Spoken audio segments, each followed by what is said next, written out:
Delivery के बाद एक महिला को अपनी डाइट में क्या चीज़ें शामिल करनी चाहिए और क्या चीज़ें नहीं शामिल करनी चाहिए, इसकी भी जानकारी एक महिला को होनी चाहिए। डिलीवरी के बाद बच्चे के लिए जो भोजन होता है वो माँ का अपना ब्रेस्ट मिल्क होता है। इसीलिए महिला जो भी खाती है उससे ब्रेस्ट मिल्क पर प्रभाव पड़ता है। इसलिए आपको पता होना चाहिए कि हमें क्या चीज़ें खानी है और क्या चीज़ें नहीं खानी है। नमस्कार, स्वागत है आप सभी का बेबी केयर फैमिली पर। आज की इस वीडियो में हम चर्चा करेंगे डिलीवरी के बाद आपको अपनी डाइट में क्या शामिल करना और क्या चीज़ें शामिल नहीं करनी है।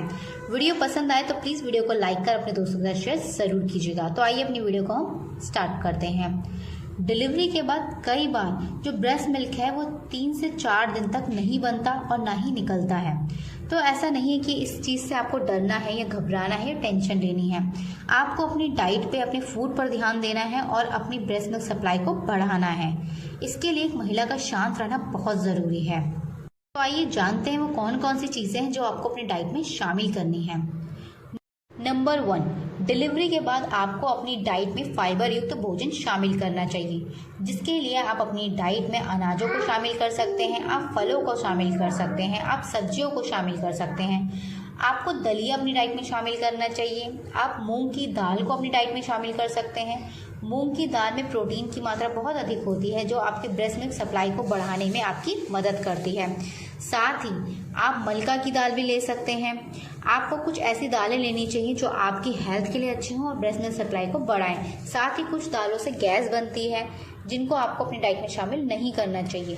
डिलीवरी के बाद एक महिला को कोई भी ऐसा भोजन नहीं लेना है जिसकी वजह से उन्हें गैस की प्रॉब्लम हो। अगर उन्हें गैस की प्रॉब्लम होगी तो वो बच्चे तक पास ऑन होगी, इसलिए आपको गैस वाली चीज़ों से बचना चाहिए। नंबर 2, आपको अपनी डाइट में सब्जियों को शामिल करना चाहिए। हरे पत्तेदार सब्जियाँ, आप सीज़न में मिलने वाली सब्जियों को अपनी डाइट में शामिल कर सकते हैं। आप जो भी खाना खाते हैं उसमें लिक्विड डाइट आपकी ज़्यादा होनी चाहिए, यानी कि अगर आप खाना खा रहे हैं तो आपकी जो रोटी हो वो कम हो मगर सब्जियों की जो मात्रा हो वो ज़्यादा हो, दाल की मात्रा ज़्यादा हो, दलिए की मात्रा ज़्यादा हो। साथ ही ये सारी चीज़ें ब्रेस्ट मिल्क सप्लाई को बढ़ाने में भी आपकी मदद करती हैं। नंबर 3, आप अपनी डाइट में फलों को भी शामिल कर सकते हैं। फल में मौजूद फाइबर और ज़रूरी पोषक तत्व आपकी बॉडी को हील करने का काम करते हैं, साथ ही आपके ब्रेस्ट मिल्क सप्लाई को बढ़ाने का भी काम करते हैं। इसलिए डिलीवरी के बाद एक महिला को फलों का सेवन भी करना चाहिए। Number 4, dry fruits. डिलीवरी के बाद एक महिला को ड्राई फ्रूट्स भी अपनी डाइट में शामिल करना चाहिए। आपने अक्सर देखा होगा डिलीवरी के बाद महिलाओं को कुछ स्पेशल लड्डू दिए जाते हैं, हलवा दिया जाता है जो उनकी बॉडी को हील और रिकवर करता है, साथ ही बच्चे तक ज़रूरी पोषक तत्व पहुंचाता है ब्रेस्ट मिल्क के ज़रिए, और ये चीज़ें ब्रेस्ट मिल्क को बढ़ाने में भी मदद करती हैं। तो डिलीवरी के बाद ड्राई फ्रूट्स और जो लड्डू और हलवा होता है जो खाया जाता है, आपको उसका सेवन भी करना चाहिए। नंबर 5, देसी घी। आप अपनी डाइट में देसी घी भी शामिल कर सकते हैं। देसी घी से भी आपकी बॉडी रिकवर होती है और ब्रेस्ट मिल्क के लिए जल्दी तैयार होती है। नंबर 6, आप अजवाइन, जीरा और सौंफ, इन तीनों को अपनी डाइट में शामिल कर सकते हैं। इन तीनों को जब आप अपनी डाइट में शामिल करेंगे तो इससे बहुत बड़ा चेंजेस आपकी लाइफ में आता है। ब्रेस्ट मिल्क जो सप्लाई होती है उसको बढ़ाने में ये तीनों चीज़ें मदद करते हैं, साथ ही आपकी बॉडी की हीलिंग और रिकवरी में भी आपकी मदद करते हैं। कहा जाता है गर्भवती महिला को 1 से 1.5 महीने तक अदरक और अजवाइन का पानी अच्छे से उबाल कर उसका सेवन करना चाहिए।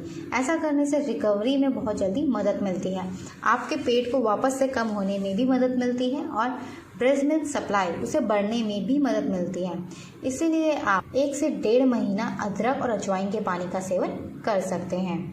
जीरे को आप सब्जी में या दाल में पकाते वक्त ऊपर से कच्चा डाल सकते हैं। ऐसा करने से इससे आपका जो ब्रेस्ट मिल्क है वो बहुत जल्दी बढ़ने लगता है। तो आप अजवाइन को भून कर उसे भी सब्जियों के ऊपर डाल के खा सकते हैं। आप चाहें तो जब दाल उबालते हैं तो उबालते वक्त आप ऊपर से कच्चा जीरा डाल सकते हैं और उसके बाद दालों पे सीटियाँ लगा सकते हैं। इससे भी जो जीरे का फ़ायदा है वो आपको जल्दी मिलता है। नंबर 7, हल्दी।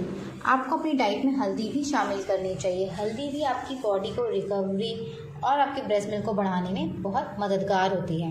नंबर 8, दूध और दूध से बनी हुई चीज़ें।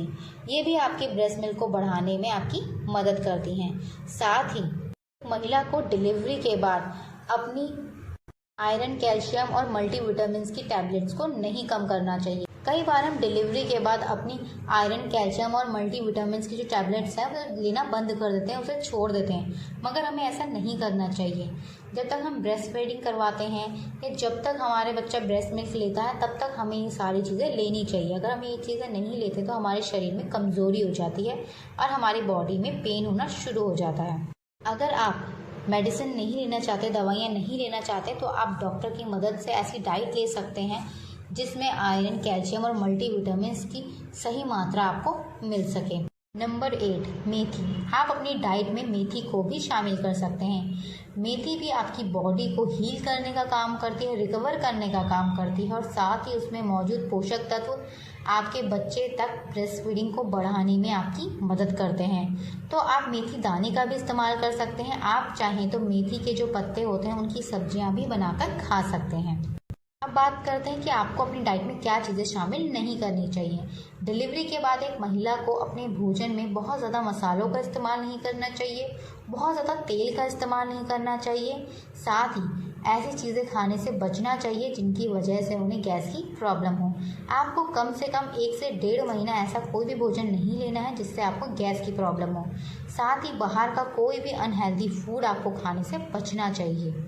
डिलीवरी के बाद कई बार बहुत सारी महिलाओं में डिप्रेशन देखा गया है, इसीलिए आपको शांत रहना है, खुश रहना है, अपने बच्चे का अच्छे से ध्यान रखना है और ऐसी चीज़ें नहीं लेनी है जिससे ब्रेस्ट मिल्क सप्लाई कम हो। ब्रेस्ट मिल्क को बढ़ाने के लिए आप इन चीज़ों को अपनी डाइट में शामिल कर सकते हैं और डिप्रेशन को कम करने के लिए आपको खुद को शांत रखना चाहिए। इसके लिए 10 से 15 दिन बाद आप अपने बच्चे को लेके हल्का हल्का वॉक कर सकते हैं, जिससे आपको भी अच्छा लगेगा और आपकी बॉडी को भी अच्छा लगेगा। साथ ही आपका जो डिप्रेशन है वो कम होगा। तो आप बाहर मत घूमिए, आप कमरे में ही बच्चे के साथ घूम लीजिए। ऐसी चीज़ें कीजिए जिससे आपको अच्छा लगता है। आप एक्सरसाइज, अगर योगा कर सकते हैं तो आप वो भी कर सकते हैं।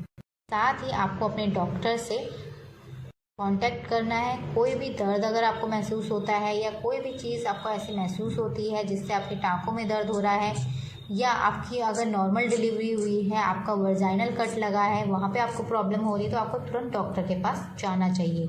अपने डॉक्टर से भी कांटेक्ट करना है, डॉक्टर से भी अपने लिए डाइट चार्ट प्लान करवाना है कि मुझे क्या चीज़ें खानी चाहिए, क्या नहीं खाना चाहिए, सारी चीज़ें आपको करनी चाहिए। कोई भी सवाल या सुझाव हो तो प्लीज़ कमेंट करके ज़रूर लिखिएगा। अगर आप हमें फेसबुक पर देख रहे हैं तो प्लीज़ हमें फॉलो ज़रूर कीजिएगा। अगर आप हमें यूट्यूब पे देख रहे हैं तो हमें सब्सक्राइब कर हमारा बेल आइकन ज़रूर प्रेस कीजिएगा, ताकि आपको प्रेगनेंसी और पेरेंटिंग से जुड़ी ऐसे ही इंपॉर्टेंट वीडियोस मिलती रहें। साथ ही अगर आपको हमारी ये वीडियो पसंद आई हो तो प्लीज़ इस वीडियो को लाइक कर अपने दोस्तों के साथ शेयर ज़रूर कीजिएगा। हमारी वीडियो को पूरा देखने के लिए आप सभी का धन्यवाद। मिलते हैं आपसे नेक्स्ट वीडियो में, तब तक के लिए अपना ध्यान रखिएगा। नमस्कार।